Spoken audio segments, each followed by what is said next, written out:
రేయ్ తప్పైపోయింది నొప్పుకొని సారీ చెప్పాలండి. Sorry sir. ఆగండి రండి. నేను చెప్పడం మీరు వెళ్ళిపోవడానికి ఎగేసుకొని నుంచోండి. ఇప్పుడు నేను వేయబోయే శిక్ష వీళ్ళు ఊహించుకోలేరు. మహా అయితే ఏం చేస్తారు సార్? ఎన్కౌంటర్ చేసి వాళ్ళని గల్లం చేస్తారు, అంతే కదా? గల్లంత చేస్తామా? మేమెంత చేస్తాంరా? అరే ఆయన పోలీస్ అయినా కదా, జస్ట్ ప్రిన్సిపల్ అంతే. జస్ట్ ప్రిన్సిపాలా? రే మీరు అసలు మామూలు కాదురా.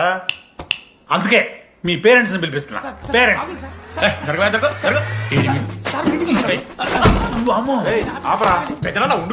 ఎవరికి పెద్దనా? సరే చిన్న చంపేస్తావా అండి? అట్లా కాదు టీడీ.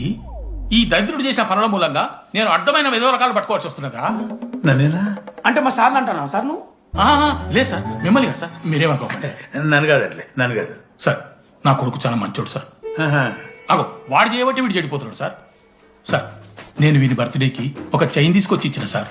తాగిన ప్రతిసారి దాని లింకు తీసి ఇగో గీ ఉంగరం చేశాడు సార్. అంకుల్, మీ వాడే నన్ను చెడగొట్టేది. మా చాలా డీసెంట్ ఫ్యామిలీ సార్. అబ్బా డీసెంట్ ఫ్యామిలీ. ఏం చేస్తుంటాడు రా మీ అయ్యా? దొంగసరా కాస్తుంటాడు. దొంగసారా? మరి మీ mummy? Home maker uncle. House wife అంట. ఇంట్లో గంజా పెంచుతూ ఉంటారు అంతే. గంజా